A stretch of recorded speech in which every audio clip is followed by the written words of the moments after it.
Ladies and gentlemen, boys and girls, welcome back to another episode of Two Dimes and a Token. I am your solo dolo host today, Bruck Nasty. We have been super excited to bring this particular episode to you because it is with one of our favorite guests.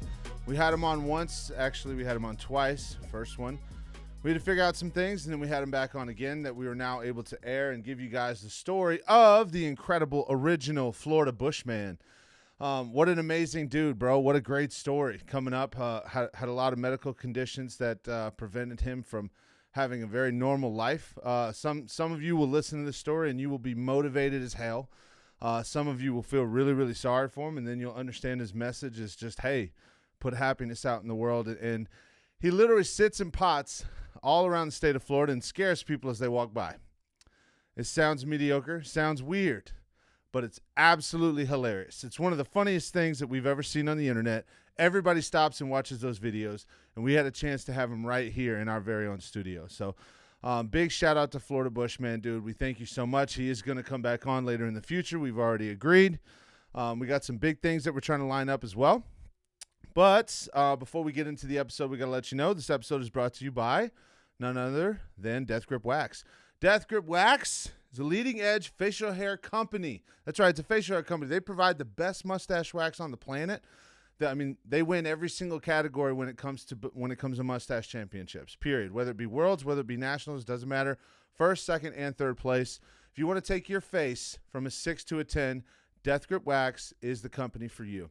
What you can do is you can actually go to the link below, or you can go to deathgripwax.com, use the promo code, all caps, 2 dimes and a token, to get 20% off your entire purchase. That's right. Get a year's worth of Death Grip Wax and get it 20% off. Big shout out to everybody over at Death Grip Wax. Thank you guys so much. You guys are fantastic. We appreciate you. Awesome. So, other than that, before we get into the episode, just go by and hit the subscribe button, dude. Make sure you guys hit the subscribe button. Make sure you guys go follow us on all of our socials. We're on Instagram, we're on TikTok, we're on Facebook. We're everywhere that you can look and find people that are relevant. That's right, because we're relevant. So make sure you guys go into the YouTube, help the team out, hit the subscribe button. We appreciate every single one of you that has already done that and shown us some love. We can't thank you enough. We just need to keep pushing. We need to keep rolling. We need to keep this thing moving forward, all right? So let's do it. Go ahead and hit that subscribe button. Make sure you guys leave a comment. Drop your spice of the week in the comments on the YouTube page. Please start doing that. We want to get you guys involved, and we want to talk about some good shit. A lot of people love to sit and bitch and complain about things that happen in their lives. We want to talk about the good things. We want to celebrate the good moments in your life, and we want to identify it. We want to showvote it, and we want to celebrate it with you. So please, by all means, go drop your spice of the week in the comments under the YouTube page. So without further ado, please enjoy this amazing story featuring the Florida Bushman.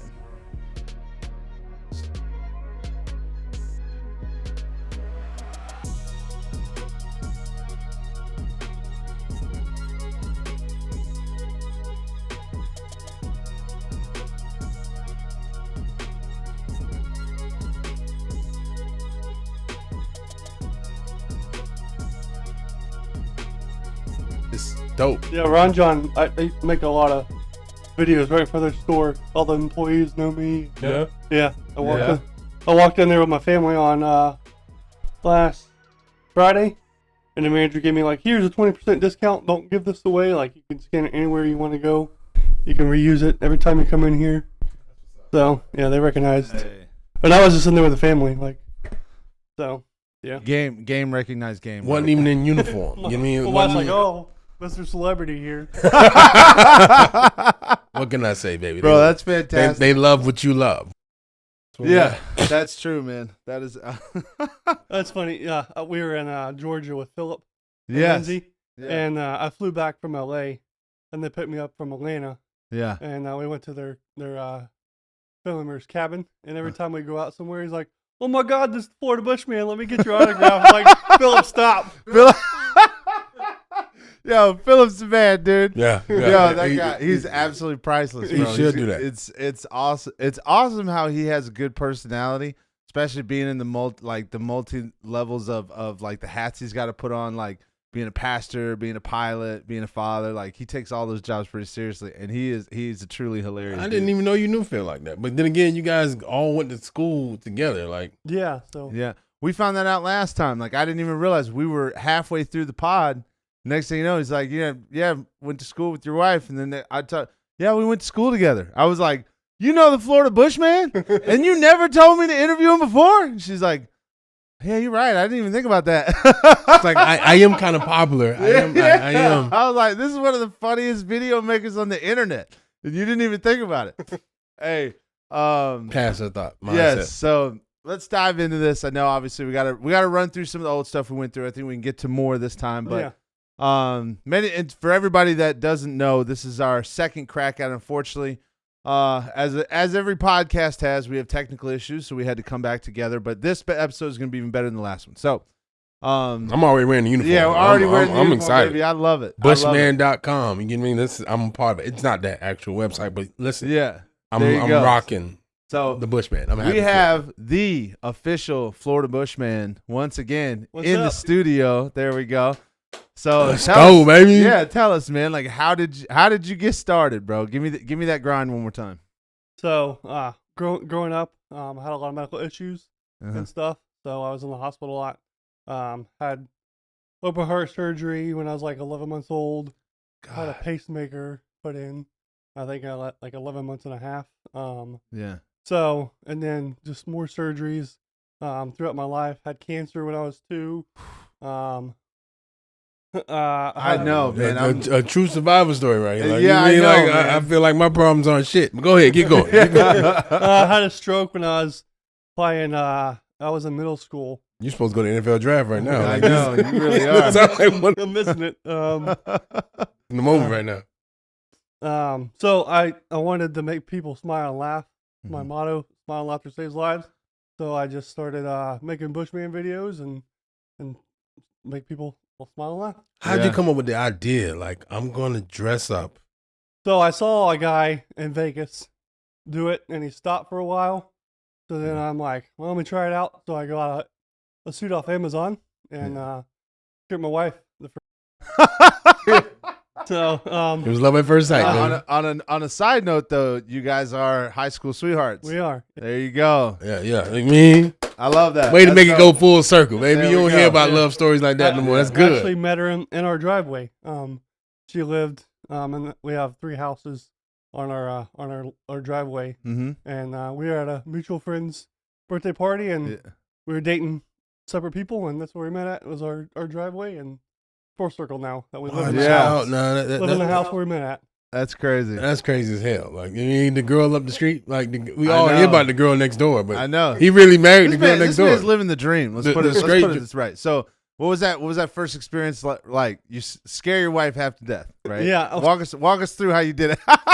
So I was, back. It was 2015. Yeah. We didn't have like track your wife on your phone. Yeah. So I'm sitting out there with a GoPro.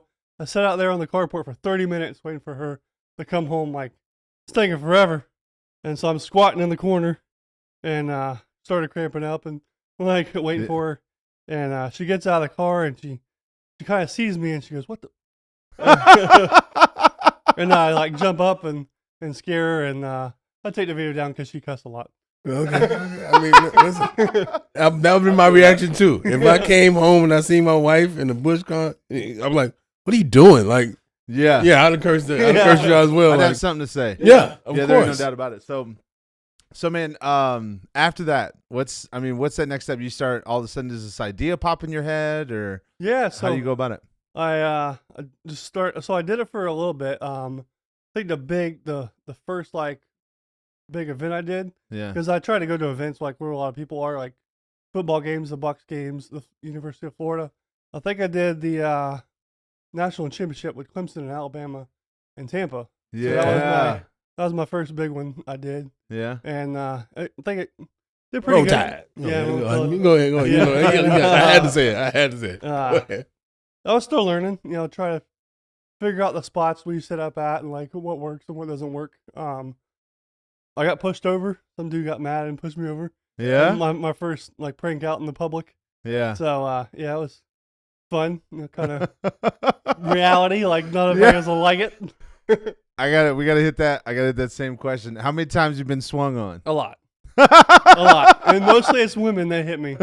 Yeah. Listen. When we went to Miami, for spring break a couple years ago, and we switched. My friend Matt got in a suit, and we switched. He'd do it for like 6 hours. I'd do it for 6 hours. Yeah. He was in it for 6 hours and get touched. I was in it for 10 minutes and got hit 3 times. I'm like, what the hell is going on here? Had a purse thrown at me. Had drinks thrown at me. Yeah. Pushed over. How did he do this in my not in the city I'm born and raised in, Miami? Shout out to 305. We don't do scaring. we don't do it at all. Like we are. If you scare us, it's going down. Like it's going in one direction. No, real fast. I've been in that culture a little bit since we've been rocking for damn near almost 20 years now. It feels like. Yeah. But no, that's not an okay thing in Miami. Especially on right there on Ocean Drive. I mean, like people getting robbed in broad daylight there, and these over here. I'm scared. It was fun. So what was the first clip that you had that really kind of launched it to where you're like, bro, this can be something? What was the first one? I think I did WrestleMania. I did WrestleMania in Orlando at Campbell World Stadium. I think that was Really? my first video that hit 1 million views. So wow. Yeah, so, what year was that? 2000, I don't know, 16, 17. Wow. So, That's crazy. It all started, we set up at this new spot, and then a cop got mad at me Yeah. and told me to move. So we walked like a half a mile down the road. Perfect spot. Set it up like perfect spot. So like I tell other Bushmen, like if the cops get mad at you and tell you to move, just move. Yeah. Because it may work in the long run. Yeah. Because I might not have made that million view video if I would have stayed there. So that's awesome, Yeah. man. So what I guess it's like, because it's curious, like I know you said you obviously love making people smile, right? Yeah. And that's kind of been your big mission, right? And in this, you're kind of frightening people. You see the reactions and things like that. Like, you ever come across an event that's like got you a little discouraged about it? Because it is funny. There's no doubt. We talked about it twice. Avery is your biggest fan. Yeah. awesome. She tries to scare people in the house 24/7. This was before she knew what you did. And then she was like, oh my God, Dad, look at this on social network. Look at this guy. And I was like, oh, I know him, right? And she was like, no. Now she thinks her dad's the coolest guy in the world. My dad's so popular. It's like someone knowing The Rock is how she felt when I said, yeah, no, he's coming on the podcast. She went, Awesome. no. So like going back to the question though, have you ever hit one of those moments where it's like, man, I don't know if I should keep, like sometimes it's a little bit overwhelming or anything like that? Yeah, so I had an incident at Clearwater. I scared this lady, and she was holding her daughter's hand, and the daughter fell, and she didn't get hurt. Like, she jumped up, the mom picked her up and held on to her. The dad got pretty mad, came back, asked for some information and stuff, and I was like, do we stay? Because it kind of really put the mood down for me. Yeah. The cops weren't called, so no, nothing like that. But Yeah. it kind of put a damper on that day. That's really the only time, I've really got really down because I didn't know what was going to happen. Yeah. But yeah, I mean, I just move on with stuff. Yeah. So walk us through a little bit more of the challenges stuff as far as like in your personal situation. I know you said you had quite a few things, and sounds like you spent a lot of your younger childhood like pretty much in a hospital. Yeah. And sometimes you see some really beautiful stories come out of that where they're let's make people smile. Yeah. Like you get a realization like, dude, none of us have very long. No. Let's do something good with it. Like, I mean, what was that like as you got older? I mean, how did you kind of handle that type of stuff? So originally the YouTube channel, because that's where I started at, was Fred Special Television. So back in middle school when I had my stroke, I had it on spring break. I went in for like a minor surgery, and then I had the stroke and didn't go back to school that year. They brought a teacher to my house and taught me at home. So then the next year I went back, and my arm is tight. There's lack of communication from my brain to my arm. Like when I shook your hand earlier, I had to open it, So Yeah. that's the main struggle for me is his right arm. So, did I get bullied in high school from my arm? Maybe, maybe not. I didn't take it as bullied. So Yeah. I just named my arm Fred. So it's Chris and Fred. Yeah. I told my wife like he should have had his own like little picture day, Right? Fred Hunt. But I got my mind went completely left when you named your arm. Hey, just call him Fred. It's called Fred. I'm like, is that like a Quagmire moment where you're like, hey, No, giggity, no. giggity, Giggity, this is giggity. Fred. Yeah. This is me. That's completely wrong. Yeah. Guys, I want you to stay in the right area. Yeah, Keep stay your in the right mind. area. Don't do that. My mind went completely But- left. But go ahead as he proceed. So, yeah. So like my family calls my arm Fred. Like, Yeah.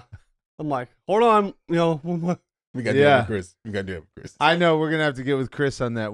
Whatever you can, because obviously we're gonna make sure we have you back as much as possible. Yeah. Whenever you're willing to come Oh, on. awesome. Yes. Yeah, I But love- you got to sit with my brother. I think we said this last time too. Yeah. The token is hilarious. Yes. He's gonna be here later today. Okay. So you'll get a chance to meet him, Awesome. and he's a great dude. I but- can't wait for him to meet Fred. I know I can't he's wait. gonna be like, bro, I have a Fred too. So Gonna be talking about this all weekend. yeah, I'm excited. man, that's so crazy. So like, growing up in that type of circumstance, man, did you ever? I mean, talk about how you felt, kind of going through that. Was that really challenging? Like, because I know one thing that kids do is they compare. They compare a lot. Yeah. Did you compare yourself to other kids? Yeah. Did you kind of feel that judgment a little bit? I mean, or- you have to think. Before spring break, I was a normal kid, yeah, and I went in for surgery. It's supposed to be in and out the same day. yeah, And I was in a coma for 2 days. When I came out of the operating room, they were bagging me. They were breathing for me, yeah, and I had a seizure in the bed right next to my mom. yeah. And my life changed on that day. So when I think I was 14 when I had the stroke. So my arm was tight. And as a 14-year-old, 15-year-old, it was a pain in the ass. Like. Yeah, Like when I play video games, I play video games now with one arm.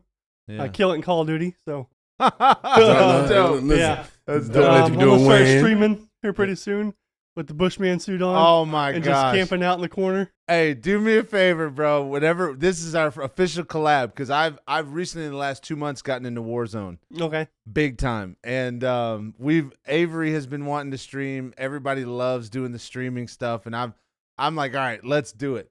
The fact that you came on here and said that right now, we got to set this up. We'll have a duo. We'll Yeah. do the tag, and we'll see if we be like Aaron the Loco. Hey Doc, you owe me a fist fight, Doc. But that's absolutely fantastic. Yeah. So again, kind of hitting back on that. So it obviously you hit those challenges, and like, what would you say is the number one thing that you did to kind of break out of that? Because obviously, dude, you live a life where you're just like, bro, let's have fun. Yeah. How did you migrate to that mentality? So just we never know when we're gonna go. And that's the way I live life. The last time we were here was on a Sunday. Gonna get kind of deep here. My grandma goes to church with me on Sundays. She has friends that drive her to church, and then she hangs out with me and the family. That day she had a stroke. No. Yeah, the day that we were in here. And yeah. Oh my gosh, man, I'm so Yeah, sorry. and we didn't find her till Wednesday. So yeah, and she was still alive, but we talked that day Yeah, about you never know when you're gonna go, and that day. we did. We spent over an hour Yeah. just kind of You know. really diving into that. So That's yeah, crazy. yeah, like Is she doing okay no, now? she passed. No. Yeah, I'm so sorry, man. yeah. So, but we just you're born one day, and one day you're gone. So just live to the fullest every day. It's kind of like a token. You spend it one time, you can't get it back. Like, once Yeah. that day is over with, it's over with. And But you, I can tell you too. And on the other side, if the token were here, he would say similar things. I think he was a drug addict for like 15 years, and he was real bad. He was homeless for a lot of years, and that's one of the things you tell him now. Like, you say anything to him that could be, he's just like, yeah, I don't really know why you're mad. because we're alive. We're alive. He's We're like, alive. and you won't believe it, but I'm not sleeping in the woods right now. Yeah, LIVE. Yeah, he's like, bro, I can walk in there and I can make a ham sandwich. And he's like, that excites him. Like that's something that really kind of just moves him, is those little tiny things. But at the same time, if you really want to think about a different perspective, it's almost like those people that go through those types of things and develop that mentality are probably the most gifted human beings on the planet. No doubt, because I went through, when I was growing up, I went through a really big period where I was very, very poor. And from that point, I hated it. I was like, I will never be poor as an adult, ever. But it pushed me into a mentality where all I do is work. You know what I'm saying? And, I mean, it's good, right? Because, yeah, we have some cool things and all that stuff. But at the same time, like, when you listen to somebody that's gone through some of the things that you're sharing about and you hear that where you're like, no, I'm alive.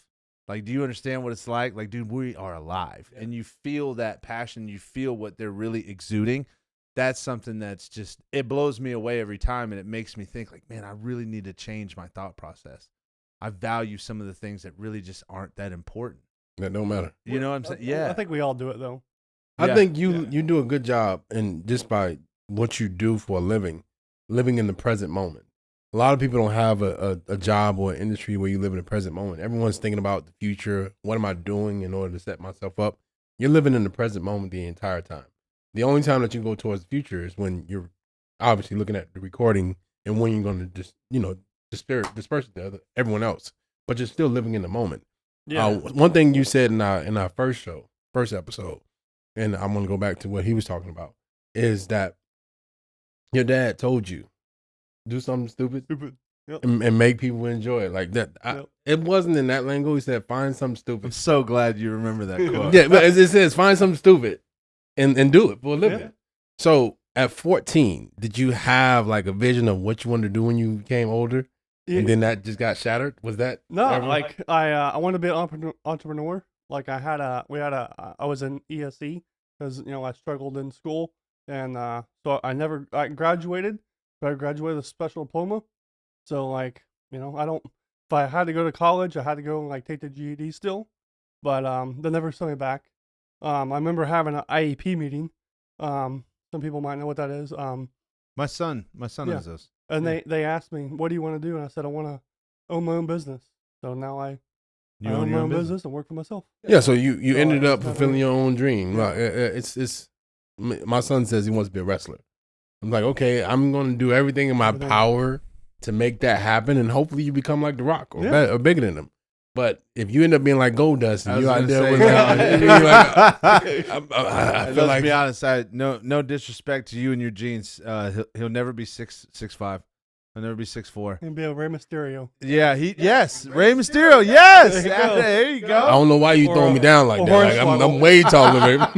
I'm way taller than Rey Mysterio. I'm way taller. Just get that out there right now. 5'10". Yeah, you're 6 foot. No, I'm 5'11". But nevertheless, you know what I mean. I feel like that inch matters. Ladies, agree with me. Yeah, that inch matters. Exactly. So it's a part of it. So, man, now we've gotten to a little bit more of the childhood stuff, and we really touched on some deep things, man. And thank you so much for sharing that about your grandmother. Yeah. And again, so sorry for the passing, but I think you sharing that, it'll affect people, and it will. Yeah. You've seen what your videos do to people. So let's get into a little bit more.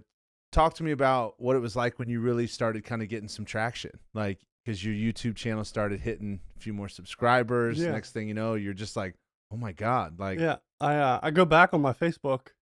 So I hit, when I started out, there was only me and Ryan doing the Bushman. Now there's hundreds of them. Yeah. Really? Yeah, there's hundreds. Wow. I was to say, he's the OG. Yeah. He literally started the gangster movement. Like you started. I did. People like the Bushmen that start up now, they contact me like, hey, give me advice. I didn't have none of that. I didn't have nobody to go to. So we were just, me and my wife, we didn't have kids at the time. We sat down every night and watched YouTube, watched Big DOS TV and some other YouTubers around the world. And I'm like, I want to just start this. So we went and bought a computer. And just started doing it. And I did it for 2 years before I made $1. Yeah. And you have to drive, you have to use the gas, use parking. Clearwater, 2 days there. Spent $105 for parking for 2 days. Crazy, yeah. And that's not to mention all the other things that are intangible that are not talked about. Like, I'm pretty sure probably the first couple times you didn't pack as much food as you needed. Yep. Ended up buying food, ended up buying drinks.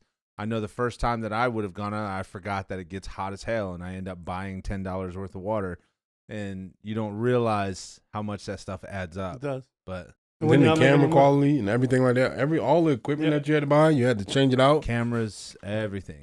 And you have so many different variations from this to the microphones. Here's what's crazy, and the reason, and I'm gonna let you get back on track in just 2 seconds, but I want to emphasize this because what we've put together, like, honestly, this is just like, yes, it's the studio. We've turned it into something that's kind of ours, right?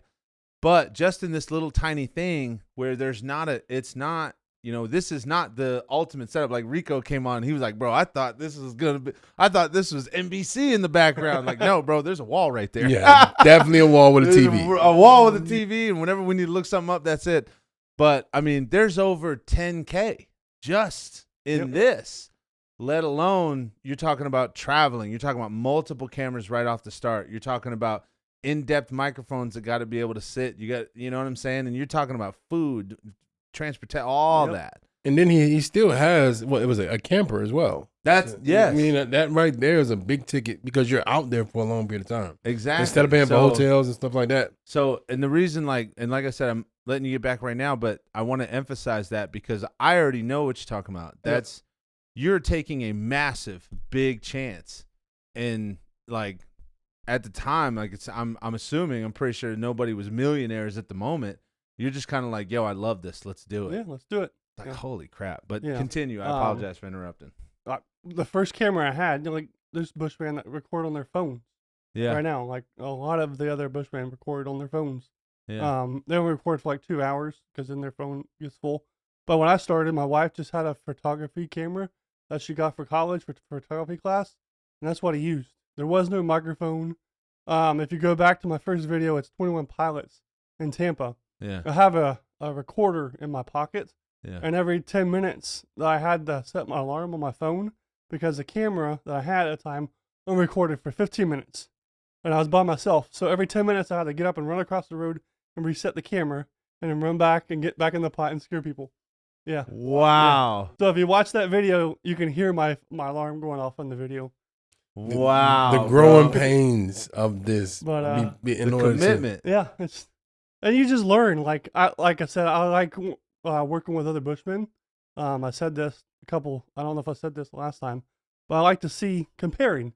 How do they scare? Like how they carry their pots, their flower pots. Like, what does their Bushman suit look like?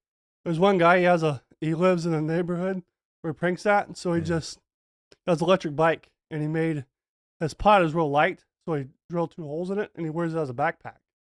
And he just gets on an electric bike and just drives to wherever he is on Prank at and just carries everything in the pot. Wow. So that's pretty cool. Yeah. That is very cool. Yeah.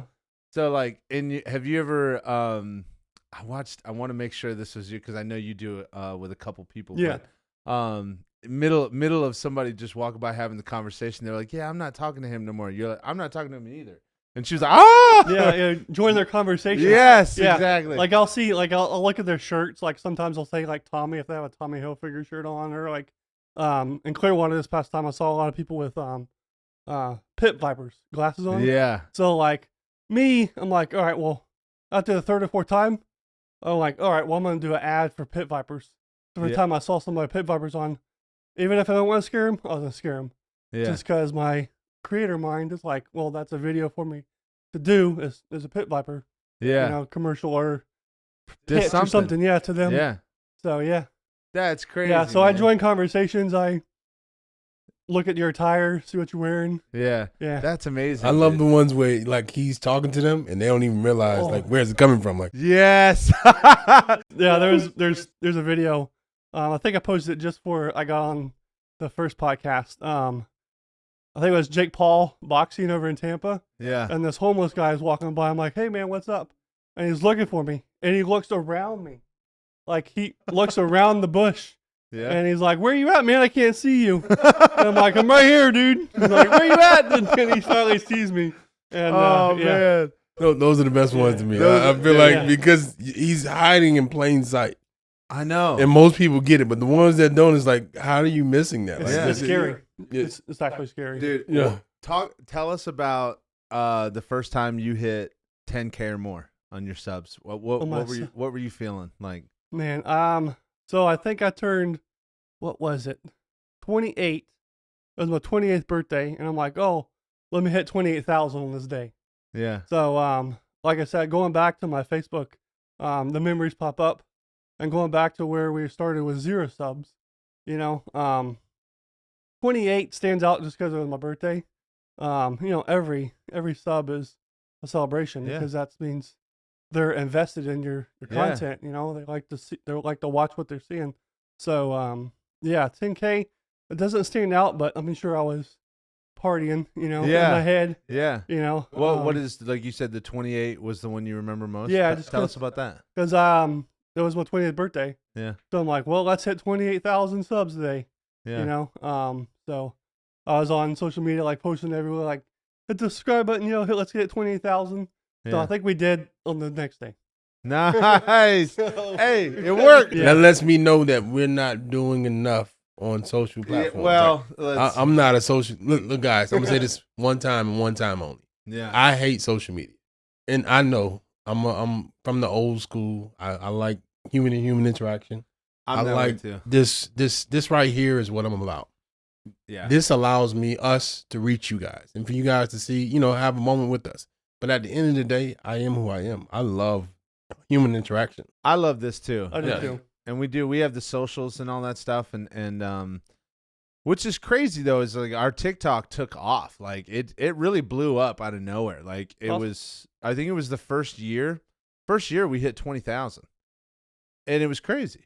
Now, one thing I've noticed is earning a YouTube sub is way more challenging than anything else. And so when you hear about some of these guys that have massive followings on YouTube, you're like, bro, respect. Yeah, respect. It takes so much focus and thought process, creativity, all that to get into it. Don't mean to interrupt. It's hard. I was in a conference this past week. Facebook's really easy to share. TikTok's really easy to share because you can repost it to TikTok. Yes. What can you do on YouTube? Nothing. You can just like it. There's no ads. Yeah. There's no ads. Like a lot of those people would. One thing I did not know is people would always ask me like, "Hey, have you grown organically?" And I'm like, "Yeah, it's socials. Like, what am I going to put steroids into a cell phone?" And I didn't understand what that meant for a long time until I understood like, yes, you can pay for ads. And it's like, okay. Then I started to realize like all the ads that we see when you scroll, right, even through the reels, people pay for that. They want you to see that. And it's like, oh, okay, so small businesses get their start there and things like that, and I get it. And I'm like, wow, so that is kind of like a thing. I believe you got to have something that kids enjoy, because the human mind, and I don't care if you guys discredit me for this, but everyone has, like, the average person has a third grade mentality, third grade reading level, third grade mentality. They're just a kid at heart. So if you have, I'm not going to disagree with you. If you can make a third grader that age, if you can make a third grader excited to watch what you're doing, then an adult would definitely be excited to watch what you're doing. Yeah, because we have kid-like mentality. So I do want to say something, and I would love to get your opinion here, because you're a player on YouTube, bro. Like, you are one of those guys. One thing that really it irritates me, and I don't understand it. You'll come across the video. I watched a video the other day, and I sent it to you. And it was just like, I don't understand. Why are you famous? Why did these people make money on this video? There was a girl. There was 5 people in the video. All of them were obviously models, right? All the girl had the huge butt and all this bit. It was an elevator, and she put a piece of blue painting tape right here, and then she put one here across and was like, you can come out. And one guy tried to limbo over it, and he fell, and he was like, oh. And the caption across the top said, how are you doing today? And then there was a girl that she turned around, bent over backwards, showed her butt to everybody, backed out, and then just kept walking. And then the other guy walked through the tape and was like, oh. And then the video ended. It had 875,000 likes. If you have 875,000 likes, that means you have well over 10 million views. We know that. It's like if you have a good video, usually it's like a 10% ratio, in my opinion, right? Why is that? I don't get it. I don't understand. Like my number one video on TikTok is this. I think it's a girl comes from behind me and just scares me, and it sucked. Like she didn't really scare me. Yeah. And it has like 11 million views. And you were like, and oh, hey. Yeah, I just posted it. Just posted it like any other. Hey, someone got me a little bit. Yeah, like someone revenge. scared the bush. Yeah, someone scared the Bushman. I don't understand. I don't get it either. It doesn't make sense. Like that's what baffles I work me. my ass off on these videos. Yeah. They fucking tank. Yeah. I just throw something up like on a Wednesday morning and post it Wednesday afternoon, and it takes off. I don't comprehend it. I don't either. No. And to be honest, there's certain points in time where we're doing this, and don't get it twisted. We love doing this. Like I started with the idea of my thought process, and then Keon, being my brother from another mother, was like, "I'm with you, bro. Whatever you want to do, let's go. Let's do it." Right? And we started getting into it, and then next thing you know, one thing I saw, and correct me if I'm wrong here, he started being like, "Man, we're meeting some crazy people." And it started becoming like a real like passion for both of us, because he's like, who cares how many people watch it? Like, bro, I'm meeting amazing people. I'm getting different points of views. I'm getting like, I know one of the guys that'll stick with you forever, Matt Vincent. When we went to see Matt, that he has such a unique perspective of the world, and the way that he actually has a program called Not Dead Yet Brand, and he invites people to travel to St. Louis, and he holds camps for weeks at a time to help men. Retreats. Yeah, go ahead. You're talking about camps. No, it's retreats. Yeah, I'm sorry. They're retreats. Excuse my language. I'm not going to a camp. But they're designed to help men grow and flourish and build confidence, and help them with their physical health, but also help them with their mental health and those types of things. And we got a chance to sit down with this guy. And same thing with Cyrus Fees. We got to meet that, and then we got to talk to you about going through your first bare knuckle event. And it's like all these connections are happening in all these different walks of life, and it's just like the cloud is like growing, and you can see the passion that's like coming through Keon's eyes. He's like, man, we'll never stop. Like, who cares? Who cares? Who cares if we make it? Like, to me, I look at it like, I was losing hope in people. Sometimes when you look at the world, you look at what's going on, you're like, man, these people really suck. And then you get around, you get around some real good people, and you're like, people don't suck. I just had a bad experience with the wrong type of people. And one thing that you said, Matt, I'll keep in my mind, he said something that resonates with me. Go be around the people that are like you, that are like-minded. Stop trying to fit in with people. Just because you like me doesn't mean I should hang out with you. I should really go and find my people. Yeah. And I want that for everyone. Find the people that look at life the way you look at life. And know that you're going to change. And when you do, it's okay to change. But this right here allows me to get out my comfort zone. Ironically, the video that, remember the very short clip we shot with Ben, that I think that was the one that stuck with me a lot when it came to Matt. He said he was looking right at Ben, and he said life is hard enough. Don't become an additional problem. Like, don't you make your own decisions, right? But don't make the decisions that continue to add to the problems that you already have in life. Like, why would you do that to yourself? And I was like, God, nobody thinks about it that way. You know what I mean? Yeah, it's thinking outside the box. Yeah, Bit, exactly. I mean, it's more so, and I want to say this, and this will be the last time I talk about it. Matt doesn't have kids. So for us, we have to pour into the kids. Like, oh, get up, get ready for school. I know you don't really want to do it, but you got to. Let's go ahead. Let's get it going. Yeah. He can pour into people. So it's not like he let me know one thing, that people are really lost. And they act like, oh, no, I got it all together. No. At some point in your life, you're going to be completely lost. And it's okay to be lost. The difference is to acknowledge where you are and get out of that situation. It's funny. I feel like the only people that one of the few people that I've met immediately that avoided that is sitting right here in the room with us. Just like the way your mentality is set up, like you said, like, bro, you never know. Yeah. Oh, no, he played with life a whole lot more. Way earlier. No, I'm saying, like, no, when he was working at Disney, I know you guys don't hear the story, but he was riding rides when he wasn't supposed to be riding rides. Oh, yeah. Like Yeah. he was taking chances. Tell us that, man. How old were you when this happened? Well, when I rode the ride. When he was rode the rides. So me and my wife, we were watching on the YouTube the other day, and my daughter likes to watch Disney roller coasters. Yes. Because the first one she went on was Slinky Dog, Hollywood Studios. Yeah. So we got on, I think it was Six Flags over Georgia, and it's a Superman ride, Yeah. and it has 2 loops back to back. I'm like, that's the first roller coaster I ever went on. And it tells you when you go in for insurance purposes only, you're not supposed to ride roller coasters if you have a heart condition. Well, that's me. I'm like, oh, we're going to live today or I'm going to die today. So we got on the roller coaster and we rode it. You know what's And, crazy? I remember the first time you told us that story, and I have to reiterate this. Everybody, look at me. He went down the first 5 things. Say, if you have any of these, don't ride this. He's like, oh, I got all of them. Let's get on it. Let's ride this pony. So I was like, that takes a level of bravery that no one talks about. Like I love skydiving, but I have an instructor that's generally attached to my back. Yeah. And I'm really just free falling the entire time. Like he's a professional at this. I can be an amateur. Yeah. Him on the other hand is like, I don't care what happens at the end of this. Yeah. I'm going to have the experience and let that be what it is.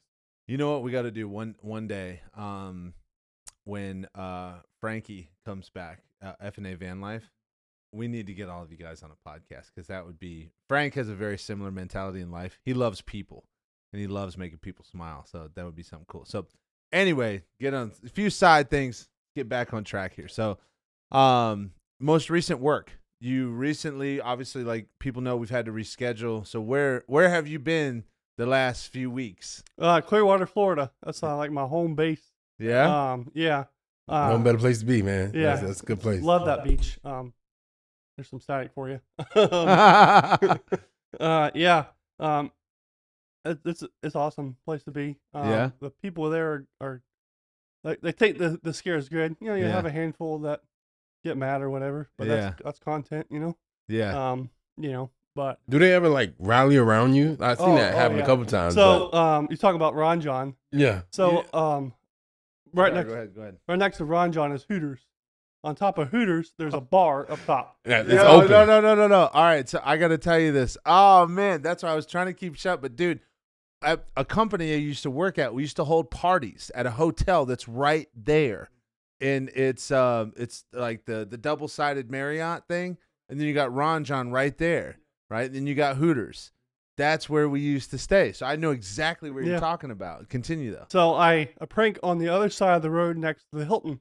Yeah. Hilton should give me a sponsor because I got them in my videos all day. All day long. all day, baby. But people sit up there on the bar and watch the sunset and watch me scare people. And really? Yeah. Best form of entertainment. Like, here's what's crazy, though. And this is where walk me through. What's that like? You have people surrounding you. People are watching you. They know you're there. Yeah. But people still just like they walk right past and they don't even notice. It's scary, dude. People don't understand and see what their surroundings are. Like I target people on their phones. Like I scared these girls the other day. I said your phone's gonna kill you one day, because I scared two people in front of them, and they screamed and ran and hollered, and then 15 seconds later I scared these 2 girls. Yeah. I'm like, you're just tunnel visioned in your phone. Like, no, we're watching people turn into robots. Nobody really pays attention to that. Like people are glued to their phones. I just left you're doing a public service. Yeah, you're doing it. Hopefully they're watching my videos. Yeah. They're watching videos. Like, look at this guy scare people. Like, this is so crazy. Yeah, you're creating fans for life. Like, after you scare me, it's a wrap. Ever since you came on, I've been like glued to what you got going on. You know what my favorite part of it, and I probably interrupted you. I'm sorry. No, I get excited. I get excited because I was excited when you came on last time. I love your videos, man. They're so fun. But the ones where they do the scare and you see like, hey man, hey, and then you like the fast forward and the guy's like, nah man, you got me. That was good. And they're cool about it. Like that makes me smile as a person. You know what I mean? I mean, I feel like you're finding the hidden gems in life. Like we all know this goes by real fast, but you're still finding a way to let everyone engulf in the same moment with you. which is amazing because that's what people want. When you watch Super Bowl or you watch the NBA championship or NHL, everyone's in the moment with them. And everyone's in the moment with you. Like, I wanted to you guys got to bear with me. I wanted to ask you this question way back, but we just kept going. When you first scared your wife, how did you tell her, hey, like, this is what I want to do with my life? And was she supportive? That's a great question. So, yeah, like, she knew about the suit. Like, we bought it together. Like, it was her Amazon bought it on. So she knew it was coming. She just didn't know when. But yeah, we support each other. It don't matter what she wants to do or what I want to do. From day one, we support each other, whatever we want. We're a team, so. 2 years in before you can get $1 from it, did your wife ever tell you, like, baby, I think you should do something else? No. She was my camera person. Like, yeah, so like she was out there standing behind the camera, around the camera. My mom's ran the camera. Ladies, if you don't hear that, listen up, baby. It's a team thing. It's a team. It's no competition. And I'm not better than you. You're not better than me. Now, let's fast forward. You literally make a living off of YouTube. You make all of your living off YouTube. Yeah, social media, YouTube. Well, yeah, social media. But you've literally worked so hard at it, and you've earned the right to where you don't need this is your full-time job. And it gives me the blessing to stay home with my kids. That's number one, man. That's wild. I wake up. My daughter wakes me up every day at 7:30, and I go to bed at 2:30 because I'm in the office editing videos and sending out emails. But that's the blessing. That's what I worked my ass off for. Yeah. When the pandemic happened and Disney closed and furloughed us or laid us off, I just never went back because during that pandemic, a lot of people started skyrocketing because we were all home. So what did you have else to do? Nothing but time. People just watch videos. Yeah. So like if you talk to other full-time YouTubers, that's when they had an upcrease in their views and their income was the pandemic. So yeah, it's a blessing. And it could all end, Yeah. Speaking of it all ending, I know you're getting ready to go onto it, but we're getting ready to have, I hate to go political, we're getting ready to have like a TikTok ban or whatever that the government is trying to push their own agenda. What happens if they get rid of social media? What do you have a mindset behind that? That's what I was about to say. Like, I've been demonetized. I've been shadow banned. We got shadow banned when we had a stripper on. Yeah, you told me that. Shout out to Jamie. Yeah, that's my girl. It was not good. Yeah, go ahead. We still love Jamie, but we still love Jamie. Yeah, like I was riding down the road one day, turning on Lake Parker, and got an email from Facebook, and your Facebook been demonetized for 90 days, and it was for a meme I posted a year and a half ago. Really? And it just, you don't have no control over these platforms. If they don't want you there, they just turn you off. Like, look at Steve will do it. Like, he had 10 million followers and they just cut his channel off. So. Yeah, that's the one thing I was wondering. I know Steve will do it is a really, really famous guy, especially in the world of Las Vegas. He gambles with Dana White a lot. He gambles with the boys. Yep. He had a whole night with Taylor Lewan where Dana White had a $500,000 gambling debt that he owed to the Little Rock or the Rock, something like that. Red Rock Casino. Yeah. And which obviously to him is less than a quarter of a single penny of his net worth. So it didn't really matter. But Steve will do it. And Taylor Lewan stayed from 9 p.m. till 6 a.m. playing blackjack and paid off his debt to be like, yo, we got you, bro. You know what I'm saying? And but at the same time, like I understand, like people love him. The reason I tell that story is because I looked at his profile. I was like, he had like 600,000 followers. I was like, how is this guy? Everybody talks about him at certain points in time and Vegas and this, and I'm looking at everything that he had, but his social media, this is what's not usually a trend.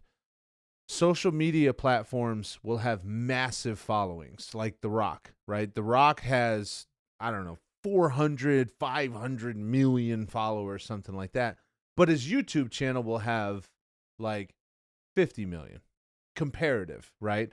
That's usually what the ratio is. like it's very hard to get subs on YouTube. And this guy had like millions and millions of followers, but he had like 1/100th of a YouTube page. And so that's the reason I tell the story. And that's a long explanation, but I didn't know that. So how many followers did he have before? I don't know. I mean, he had millions. Yeah. Yeah. See, and that was And the they thing. He just- wasn't even close to that. And I was wondering, like, bro, everybody talks about this guy, but he doesn't have anywhere near as many followers as some of the people we watch. Yeah, I think now he does streaming on X. So yeah, but he just came back. Yeah, he's an interesting person to do research on. Like, I'm sure he got strikes before. Yeah. And now you can get 3 strikes on YouTube. Thank God I haven't got any.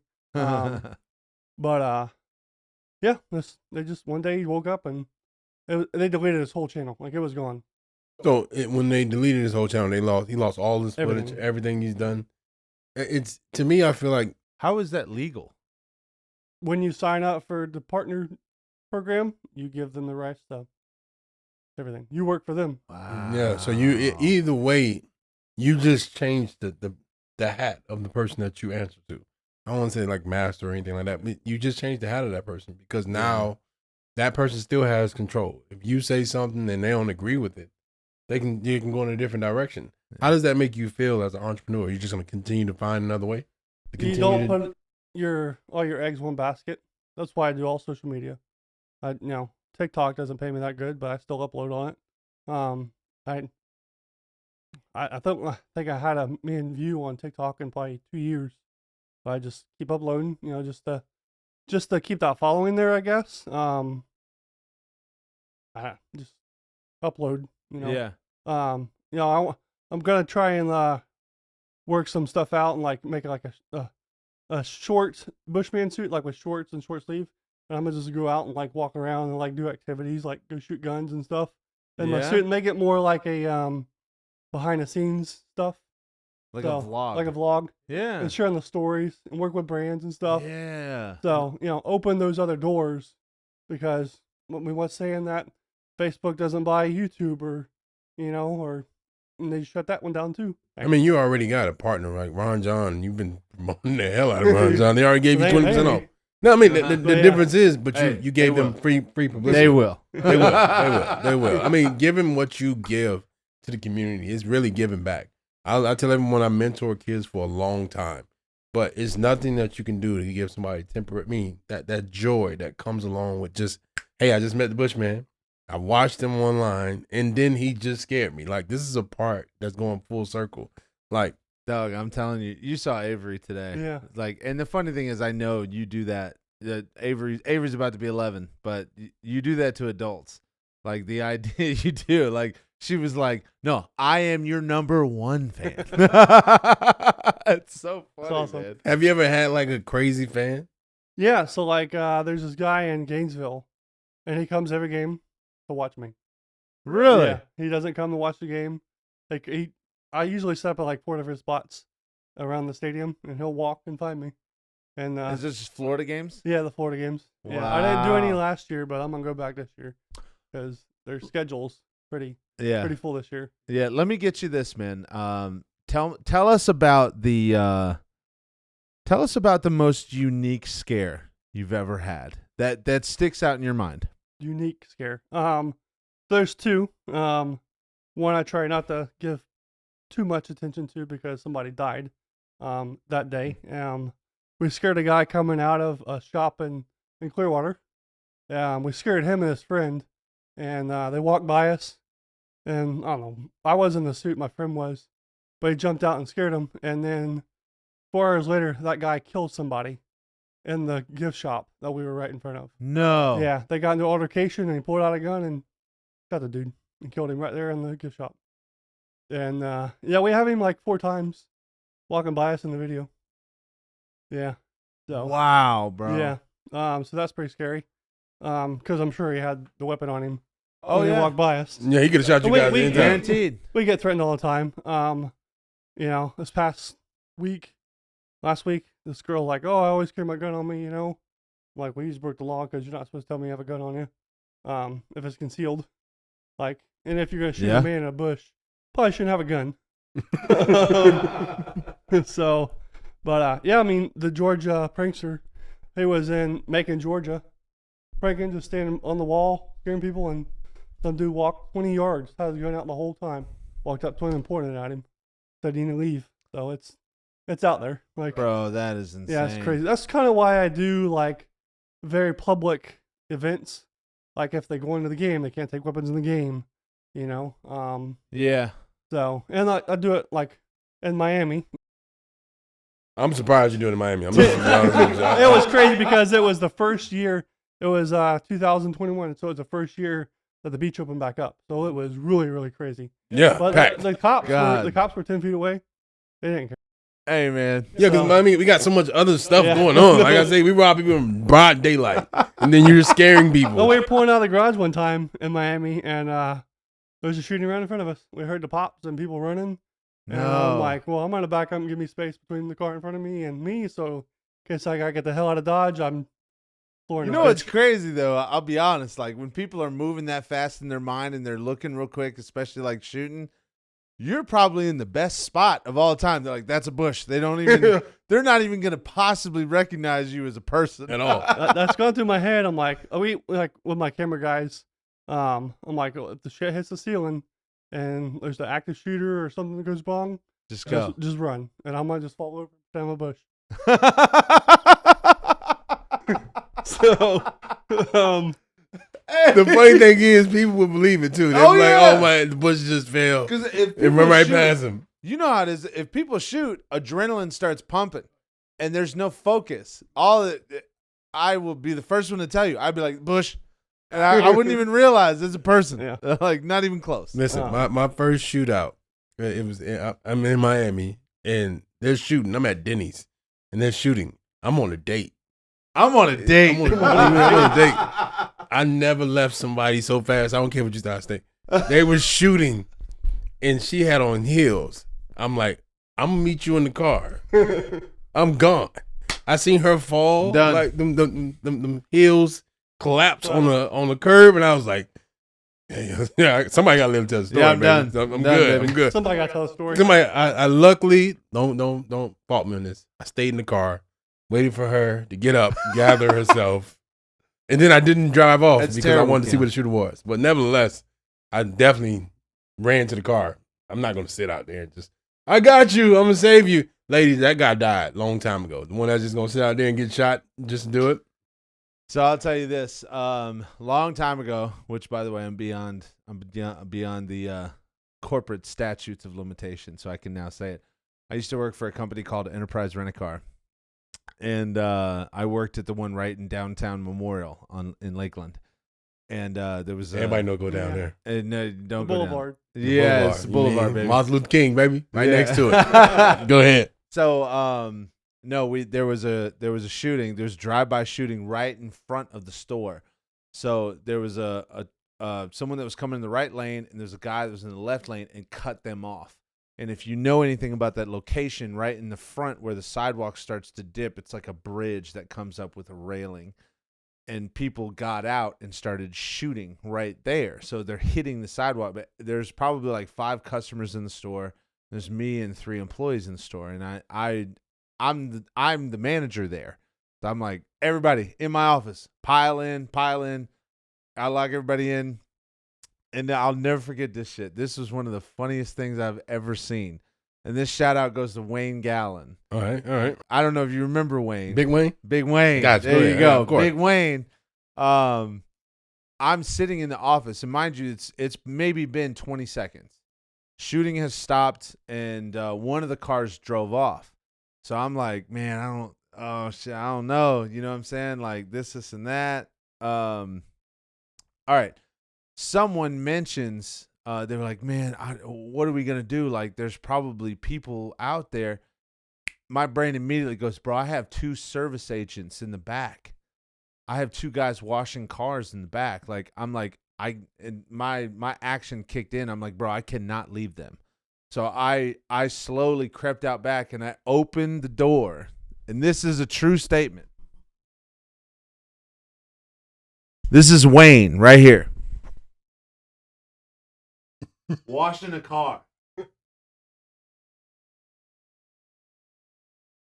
I said, Wayne, what are you doing?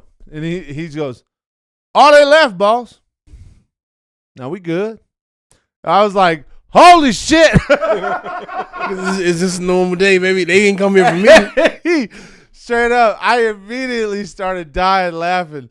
And everybody behind me is like, what is wrong with you? I was like, you don't know Wayne. That's the problem. Hey, Wayne. He's like, no, we good, boss. 0. Yeah, we good. And he's got a big old stick with a brush on it, and he's brushing the bottom of a Hyundai Elantra. It's like the meme with the people who go out there. I was like, bro, what are you doing? We good, boss.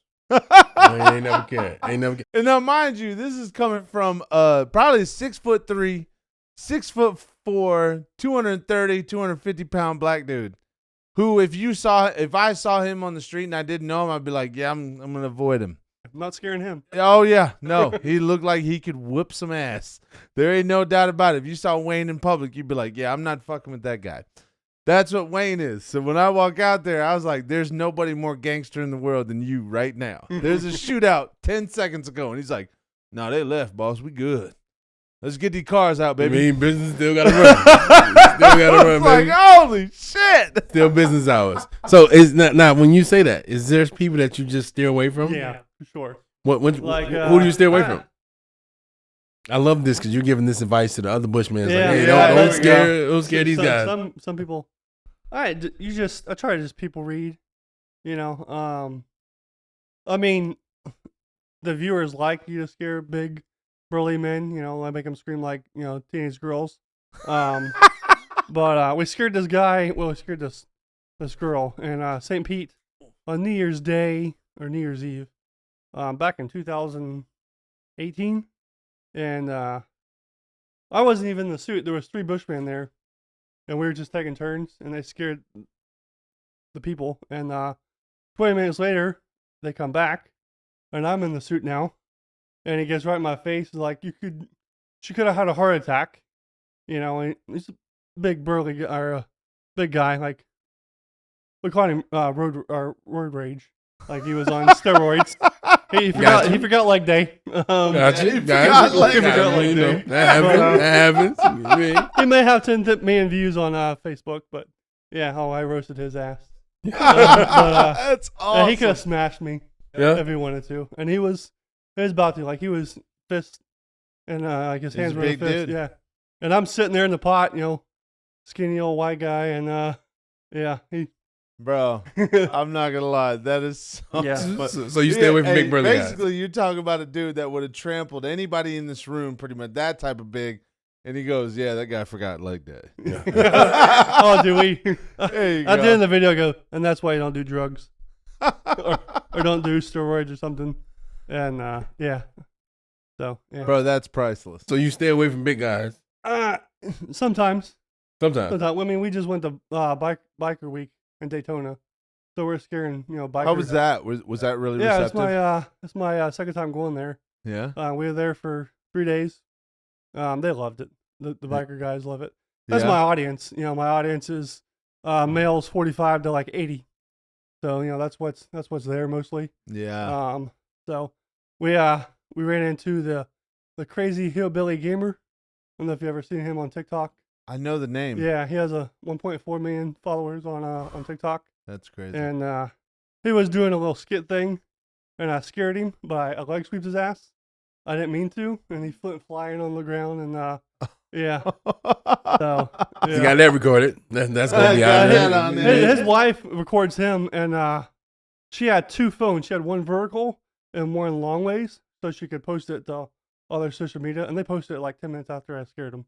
Really? Yeah, it was pretty. They cool. were like Florida Bushman got me. Yeah, Florida Bushman broke my neck or something. Yeah, if you watch my video uploaded yesterday, it's at the very end of it. But, yeah. That's awesome, dude. Listen, I believe you have better days than most people have in their entire life. Yeah. Like you're no doubt. How many days do you work in an entire month? Every day, computer wise. Yeah, like going out and scaring. Stuff. When I worked at Disney, I worked for Disney 10 years. I worked Monday through Friday at Disney, and then on weekends I was out every weekend somewhere pranking.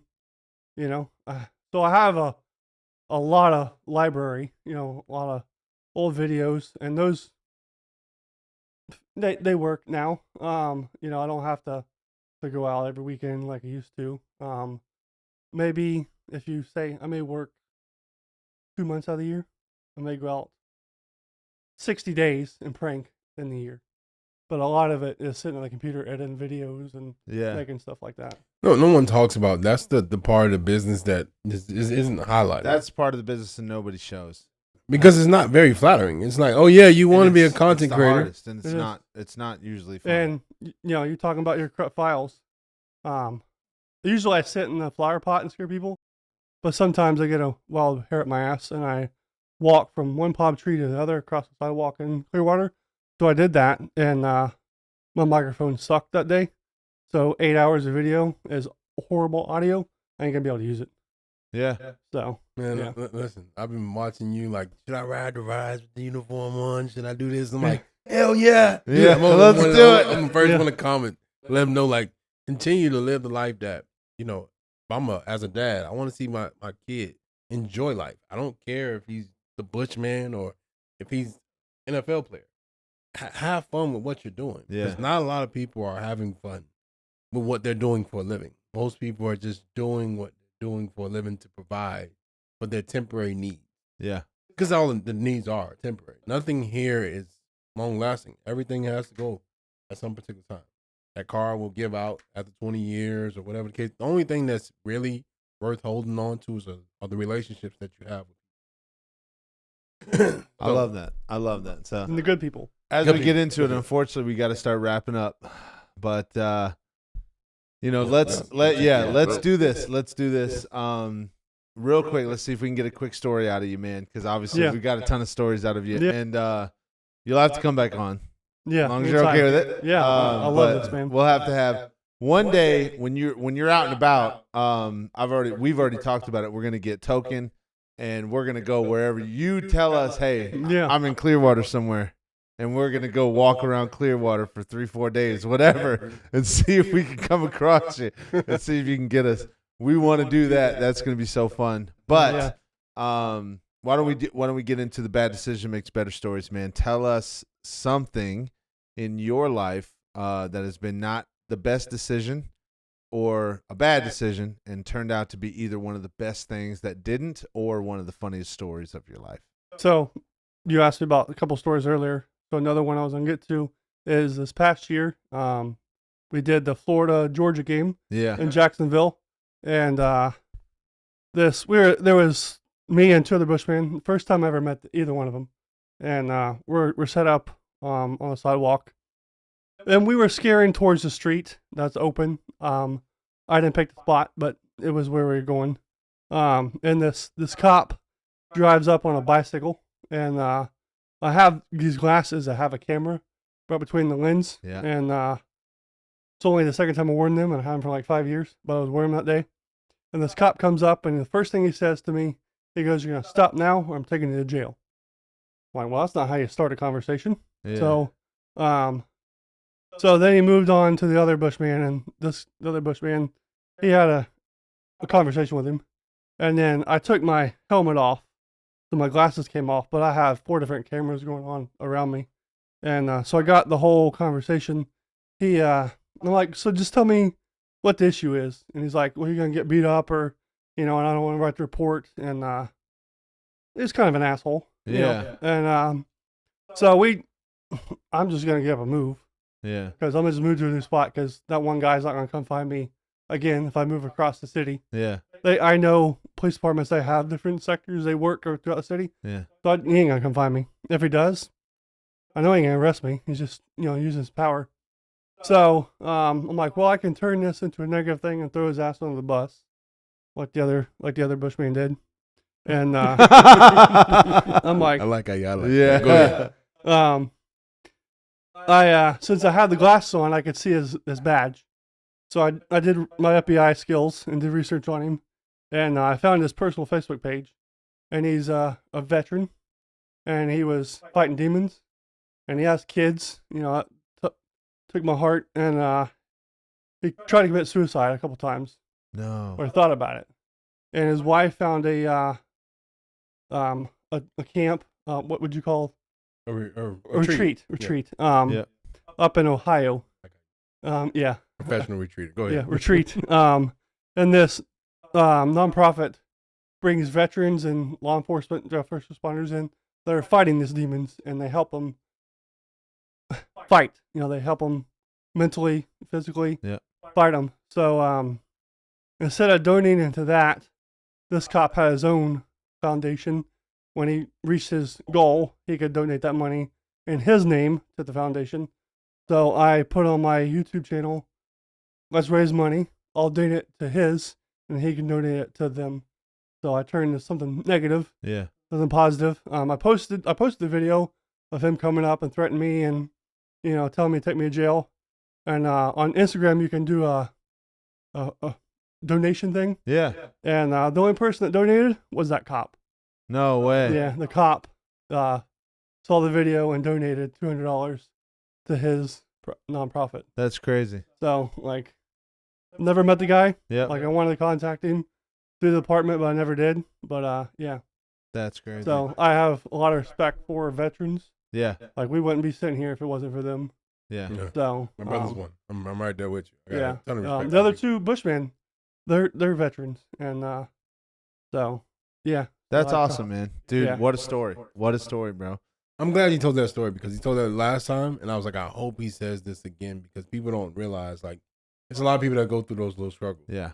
And you turned a bad moment. Yeah, I mean, like I said, the other Bushman made a meme about him and, threw his ass on the bus. But I did the research. The Sioux Halter shot somebody 2 years before this event happened. So in his mind, he took somebody else's life. Yeah. That's hard, That's hard to deal with. And then coming back from overseas and all the stuff he saw over there. Yeah. That's true, man. That's very, very true, man. You have a very good perspective, and it's not just jumping to judgmentalness, and that's what a lot of people should learn that. So I want to use my platform to show positivity.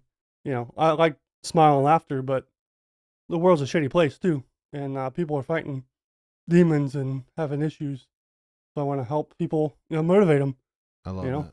Well, don't get it twisted. You make a shitty place smell like fragrance. This is good. It's not all bad out here. It smells delicious. I wouldn't say delicious. Meeting someone like you allows people to understand that there's really good people out there. And there's people that really want to see people smile. And without... Oh, shit. Hold on. All right. We're getting into Spice of the Week. But let's... hold on, guys. As a matter of fact, we're going to take a quick break. Here's a commercial. We interrupt this episode to bring you Joe's Backyard Barbecue. A delicious, amazing, gourmet-type backyard barbecue meal with the most amazing service and the most amazing person that you can have at the helm, cooking those amazing ribs, the amazing brisket, and all the wonderful spices and barbecue sauces you can imagine. So if you're in the Lake Worth, Florida area, make sure you go and see your boy Joe at Joe's Backyard Barbecue. And now, back to the episode. What's up, guys? Bruck here. So, filling in for other Bruck. Yeah. So, I hear you named your arm Fred. It's the token, bro. It's the token. It's the token. Hey, listen. He came. Yeah. Ladies and gentlemen. I was able to make it. He's here. I'm excited. Yeah. Now, Chris, meet Chris. Tell him about Fred. Chris. What's going on with Fred? Oh, man. So, I had a stroke when I was 14.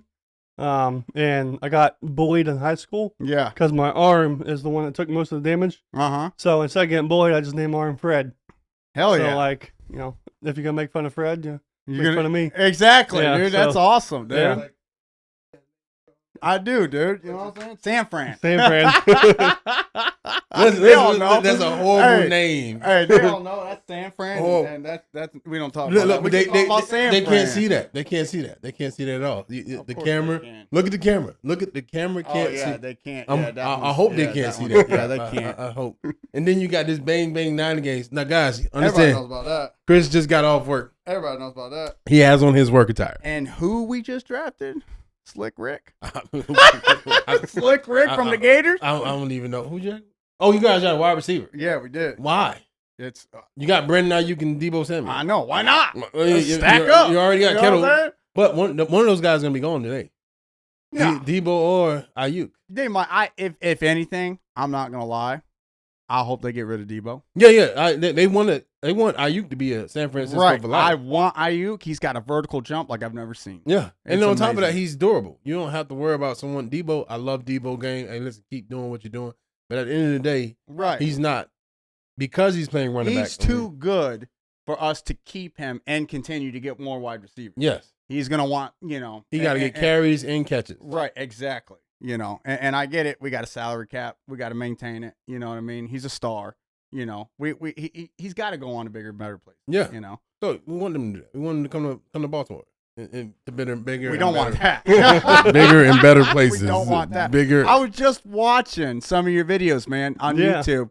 Just like an hour and a half before I got here, dude, and they're hilarious. I love them videos, dude. One of a kind, Chris. Yeah, we wanted this to happen. Yeah, Chris, I wanted to be here. So bad because both of you guys are all about positivity and living in the moment, living in the present moment. So it's nothing like having two people that lived on the edge. Yeah, he's had near-death experience. Oh, I'm sure. You lived in the near-death experience area, but that was a part where you both thrived at and understood that it's a way out of this tunnel.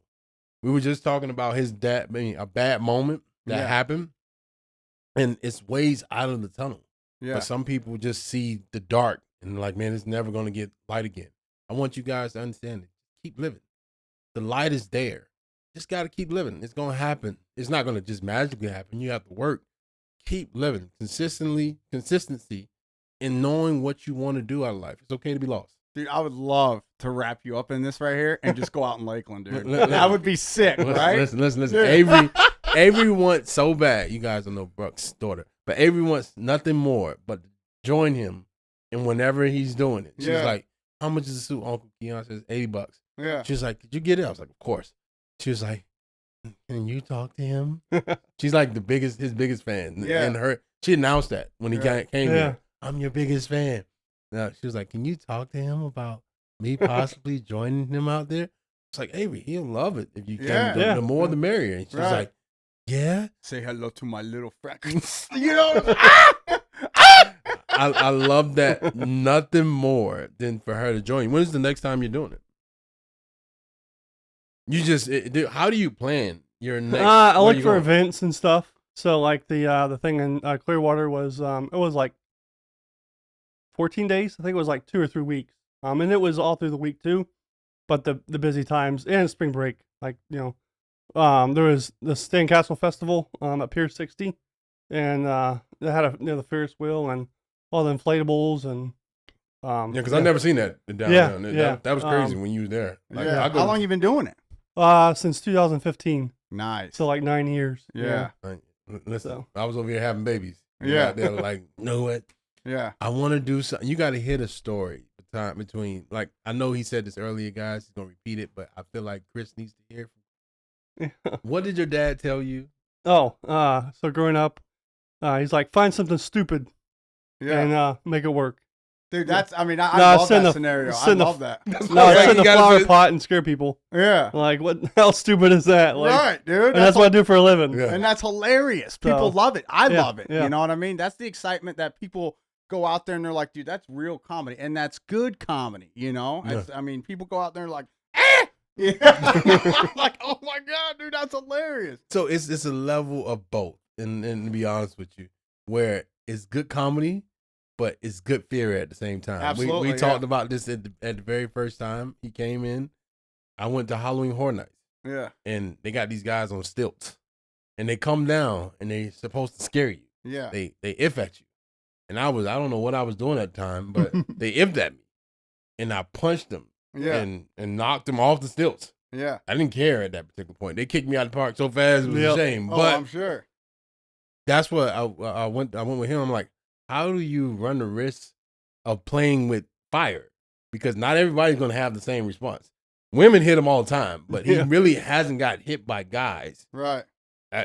I'm pretty sure I almost broke that guy's jaw, and all he did was do his job, which is scaring me. Right. Like, how do you play with the balance? I said there's a level of fun, fear, and fun. That poor guy, Keon. That poor guy. He'll be all right. And then you knocked him out. Yeah, he was up in the air too. He Like, get I've never seen somebody fall off $10 steps. an hour, and you broke his jaw. God damn. Listen, if you're still out there, if you see that, I apologize. Yeah, it's all good, man. You Sure, it's know. not the first time. Yeah. Like he knows what he signed up for too. So. Exactly. You know. So being that you know what you signed up Yeah. for, that's joy in pain. And that's what I tell people. Like, that's the most question I get asked. Like, have you ever been hit? Hell yeah, all the time. Yeah. You know. Yeah. I mean, it's just part of the Gonna game. happen, It's yeah. part of the game. Man, Like, I see people to me, all to the me, time, it's like let's go viral. Yeah. Like, Exactly. you know. It's Yeah, even like- gonna bring more followers. Yeah. 'Cause, you know, it's an unfortunate thing, but people love violence. They do. People love it. You know, people love humor and they love violence. That's the top sell. And sex. You know, in drama. in drama. Yeah. Yeah. You know, these Well, are when all you amazing. get drama, you get violence, and you know, Yeah, it all, the whole it all- shebang. Yeah. Yeah. Last I think it was summertime. Again, Matt got hit this time. Scared of these kids, and they were talking about, I don't know, taking pictures or something. And like he joined their conversation, like he asked them, how much is the picture or whatever, and they jabbed him right in the face. Yeah. First time he's ever been hit. And Yeah. He's been doing it like 4 years. I'm like, how'd that feel? I'm like, welcome to my life. Yeah. There was one dude at the Strawberry Festival. He really swung. Yeah. He got me in the shoulder. Luckily, when I scared him, I stood up, and when he swung, he hit me in the shoulder and kind of grazed off. And you know, they all apologize because it's just their reaction. Like Right. it's fight or flight. And most of the time it's flight. But this guy, you know, he Mike Tyson my ass. Yeah. And about It's good. Didn't though. make you want to back up and leave. Like, no, we hugged, you know, dapped each other. I'm like, hey man, that's what I'm looking for. Like that. If you Yeah. hit me, you hit me. If you knock my ass out, you knock my ass out. Yeah. Hopefully my camera guy knows CPR. So. Yeah, dude. It's still gonna be kind of funny. You know what I mean? And when I get back up, I'm like, did you get that on video? Yeah. Yeah, Exactly. So- it's all for shits and giggles. But at Yeah. the end of the day, it's all for good humor. Not necessarily geared towards just the worst thing. I seen one lady. She was like, "You could have killed me." Oh My yeah, God. that was live on TikTok. You're a Yeah. fucking Yeah. stupid idiot. Like, and Yeah. she just walking away, stomping her feet. And I'm like, I'm laughing. Yeah, And everyone else, you know, when people watch that, they're laughing at it the entire time. Yeah. Like, why are you making something so small? Yep. Something so huge. Right. But in actuality, I'm pretty sure you're used to that response. yeah, yeah. It- The cop. She actually went down and told the cops, and the cop came and talked to us like, "Hey, don't scare the old people." Oh my God, I scared the family beside her, and she saw me. Like she knew I was there. If you watch the video, Yeah, she's seen you ahead of time and She still. see me and then acted like a fool.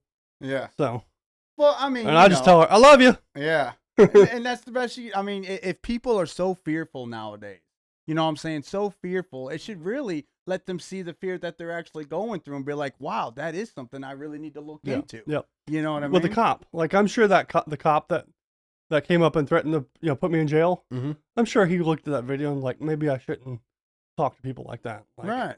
You You know? know, Listen, I tell you Well- guys, we have so much fun wait, with each other. Like, I'm pretty sure when you see other Bushmen out there, it gives you a different energy towards that day. When you go out there, are you excited or are you nervous? What goes through your mind while you're there? I'm always excited to go out, you Yeah. know, because it's my job. Like and I enjoy it. Like we're gonna put smile and laughter in the world. Like you know, the people that are there, the people up on the bar above Hooters, getting wasted. You know, Mhm. they're gonna enjoy it too. You know, the people at Ron John where I prank at, the registers are right behind the wall, and so they're sitting there watching me. So I love it. I love it. I don't get nervous no more. I used to. I used to play like, you know, what if the cops come and try to put me in jail, or you know, or if I get hit. But after 8 years, you just Yeah. go with the ball. Like you just roll. Like Have you ever got arrested by doing it? No. No. You always just move. Yeah, yeah. That's the first. Well, not the first. I've had 2 negative in 8 years. 2 negative encounters with cops. I mean, that says a lot because at the end of the day, you're there. They can charge you with disorderly conduct or whatever the case Yeah. may be, but it's still a Yeah. simple mistake. Yeah. Nothing No. worth I don't even think they can. I don't even think they can arrest him without giving him a warning before. And then if he violates the warning, then I think they could arrest him. No, they can arrest anyone for disorderly conduct. POP is what they call it. Don't piss off the police. Yeah. They can they'll find something to stick to you. They can do it. Disorderly conduct is causing a ruckus in the area. That's what he does the entire time. So you can easily, forcibly put that charge on him. Oh yeah. I mean, I study law just to know what little fine prints they can do to throw on you. There's certain things that are misdemeanors that won't stand a day in court, and there's certain things that are felonies that you're gonna get a long time. And they get paid for it. Like they get paid to show up to court to fight your ass. Yeah. So and they're charging, and they're costing you tens of thousands of dollars because you're gonna fight it, and they're just pissed off and they don't care. So it's the nature. Yeah. So right now we're going to. Chris, you came at the tail end of the thing. I know. And it's okay. I was supposed to be here the whole thing, but, kids. It's all right. Wow. You should take a picture. I love you guys. I would just have the phone out and take a picture of you guys smiling like big kids. Oh, yeah. I do it like Ted Lasso. Ussy. Let's do an Ussy. Yes, I do an Ussy, mate. Yeah, absolutely tear you apart, mate. Yeah. Let's do an Ussy. You guys never saw Ted Lasso, did you? Mm-mm. No. All right. Let me tell you something. So, in the very beginning, Division II National Championship college football coach. Division II National Championship college football coach gets a job offer to go coach the Premier League, soccer team. Yeah. In London, in the Premier League, which is never coached soccer. Never coached soccer in his life, right? And a kid in the airport or on the airplane was like, "Hey man, you're the guy that just took the what was it? It's not Manchester, Richmond. Yeah, you just took the Richmond job." He's like, "Man, it's crazy. You're just gonna coach soccer. You ever coached it?" He's like, "No, I've actually never coached soccer in my entire life." Yeah, right. And he's like, "They're gonna tear you apart, mate. It's gonna be crazy. But you're a legend for doing it. Let's get an Ussy." Yeah. And the guy's like, "Oh, all right." And he goes, "Yeah, legend, mate." He's like, "Well, actually, where I come from, those are called selfies." "Yeah, but it's not yourself, is it, mate? It's us. It's an Ussy."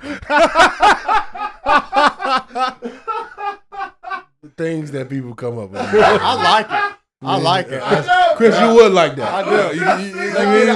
You don't do no selfies. You do Ussies. Let's get an Ussy. I'm gonna use that. People come out because they got a selfie. Nah, that's an Ussy now. Ussy. Ussy. Gang. Make sure you get my shirt, man. The Ussy. It's the Ussy. Yeah. Gang, Niner gang. Yes. That's rather unfortunate. Gang. Yeah, they didn't get better in the draft. Bang. They didn't get better. They didn't get better. They got lost. They didn't get worse. They made it to the Super Bowl. They just seem to have a problem with winning it.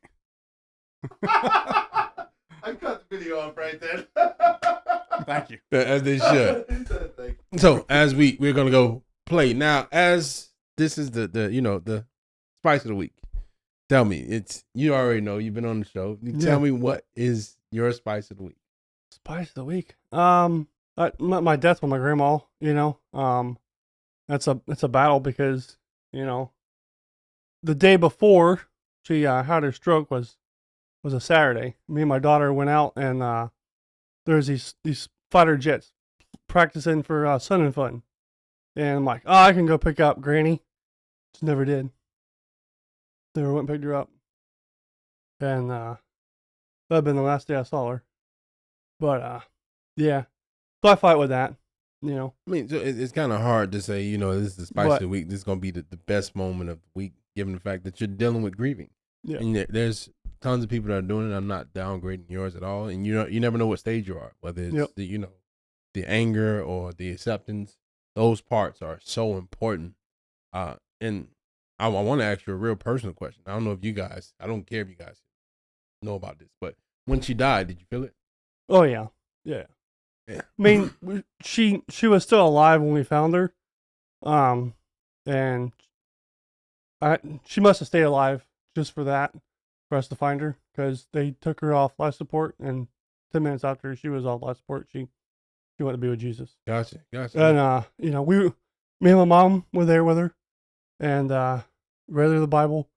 As she went to heaven, we read her the scriptures of the Bible, and It was a lot easier because my sister passed away, in 2017, and we didn't get to say goodbye to her. Like, she got in a car accident, and I just got a phone call from my dad and said she's gone. So we just never got to say that goodbye.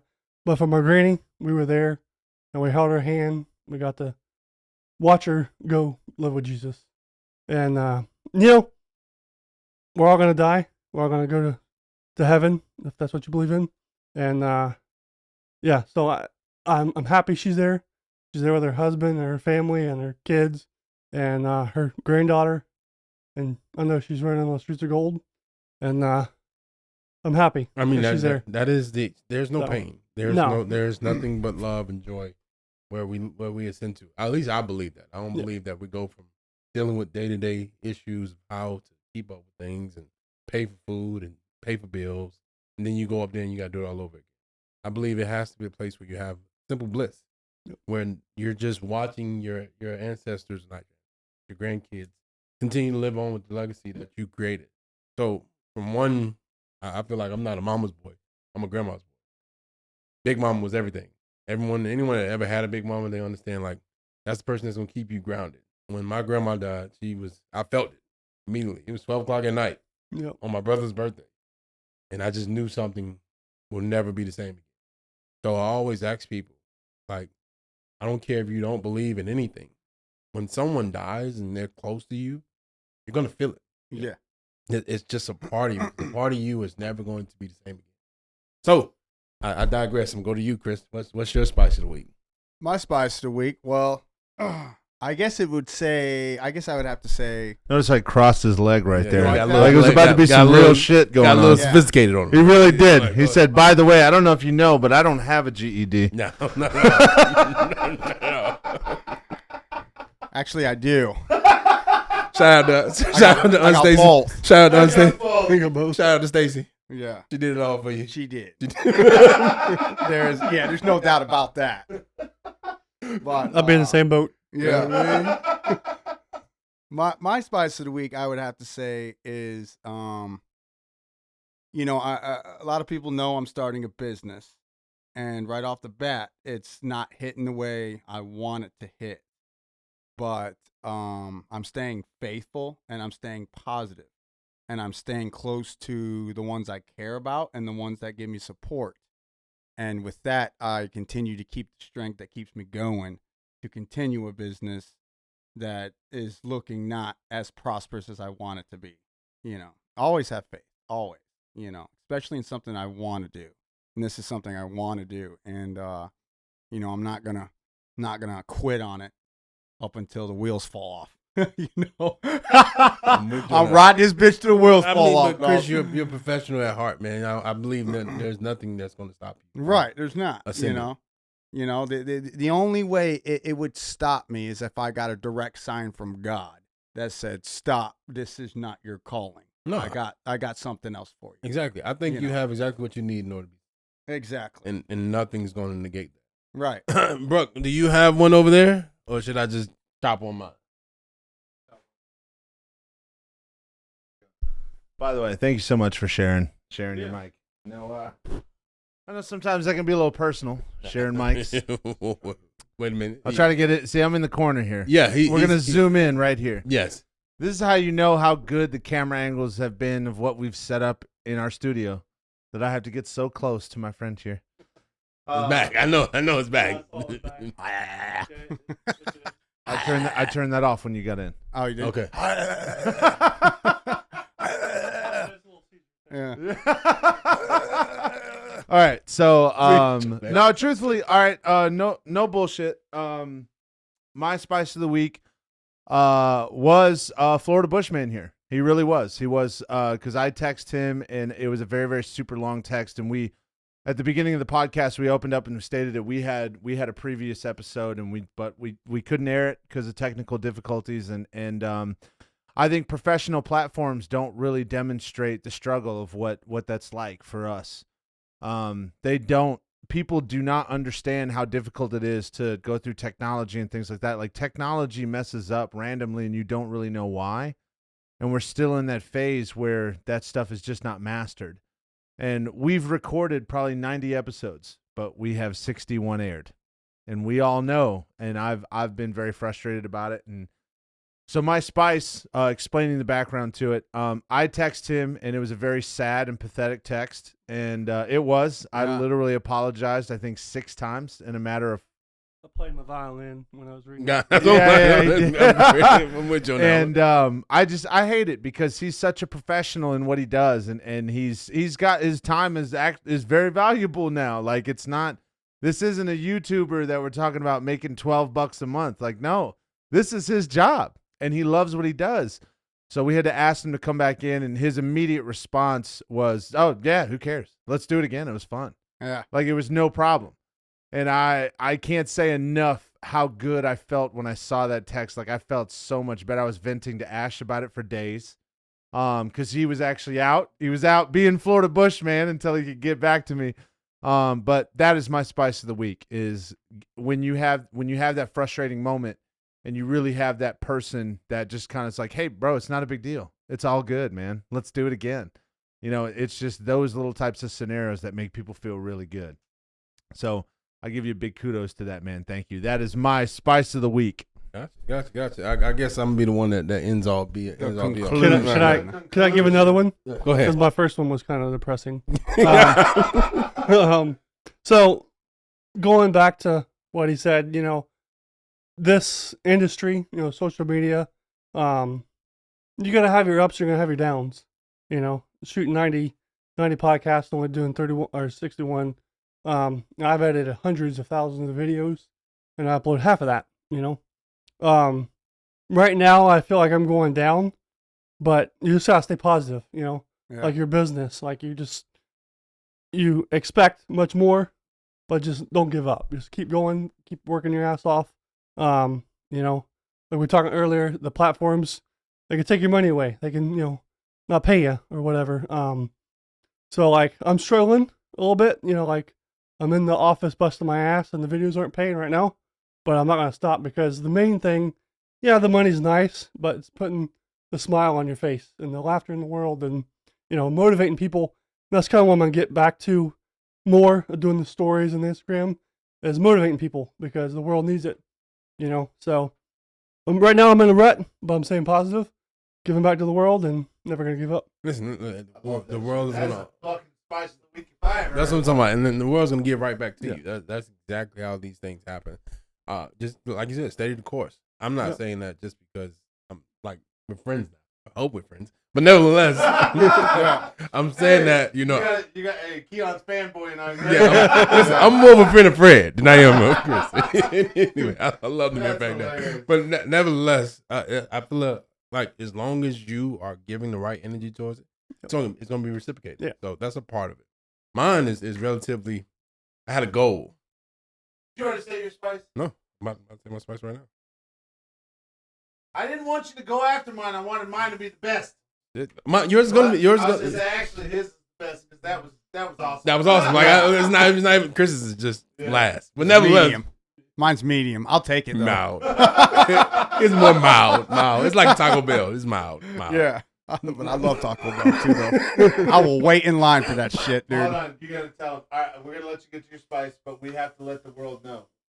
By the way, buddy, his single order at Taco Bell is $35. Yeah, sometimes 38. It's probably mine too. Yeah. Smash it. Both of you guys are tearing bathrooms up nationwide. I'm just throwing it out there. Blowing that one up particularly. No Taco Bell before Bushman. Yeah. Or that pot become a porta potty. Yeah. I don't even know how to go behind that, guys. Just understand. When you get the friends together and just... You don't go behind somebody shitting. Yeah. You don't have to do that. No Let's TV. get to your spice of the week, Listen. I got so many. This week has been amazing. And it's not amazing just because I get a chance to be around you guys at the end of every week. No matter what, I'm always excited to have these sleepovers and have these gatherings. We're raising our kids together, and we're having a great time doing it. We got a game tomorrow with our kids. Our boys are playing together, and it's just good to see them out there. But my spice of the week is real simple. My son came to me. He was like, "Dad, I feel like I got something in sports." I was like, "Yeah, you definitely got. You got my genes, son. You're gonna be great." And he was like, "There's this arrogance." Yeah, I'm okay with being arrogant. He says, "I want to be better than you." And for me, as a dad, something about that just Beautiful. gave me a trigger. You as a man. As a man, I was like, fuck out of here. But, but as a dad, Trying to go for the belt, my you boy. mean? But as a man, I'm gonna tell you, I never felt more encouraged to help him get to where he wants to go. I feel like I found a new purpose this week, and that's not only just setting an example, but helping him get to where he wants to go, and be the star that I know he is. So that's my spice of the week. Hell yeah. That's dope. Yeah. All right, Chris, you gotta end us off. You gotta hit everybody with the subscribe. Subscribe the fuck out of it. Okay. You look at that button, subscribe, man. You give us some comments in there, dude. Let us hear it. We want to talk to you guys. Please let us know. Make sure everybody goes and follows. No, you gotta let them know all your socials. Yeah. Oh yeah. Yeah. Look right in that camera, baby. So flbushman.com. Send it. We can buy the merch. Buy merch. Merch. You click on all the social media. It's all Florida I'm Bushman. not taking another free one. We are buying. Yeah, look, Okay. I'm okay with that. I'm okay with We're that. doing it. Yep. So we're gonna do that before you leave today. Awesome. So 2x. And some mediums. Who wears medium? I wear medium. Chris.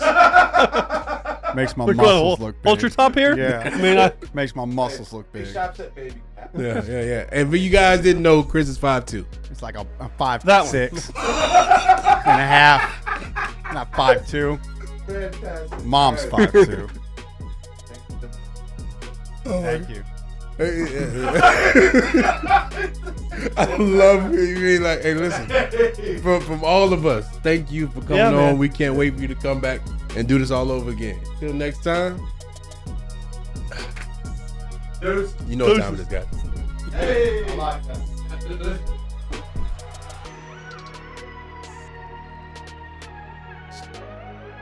Two dimes and a token.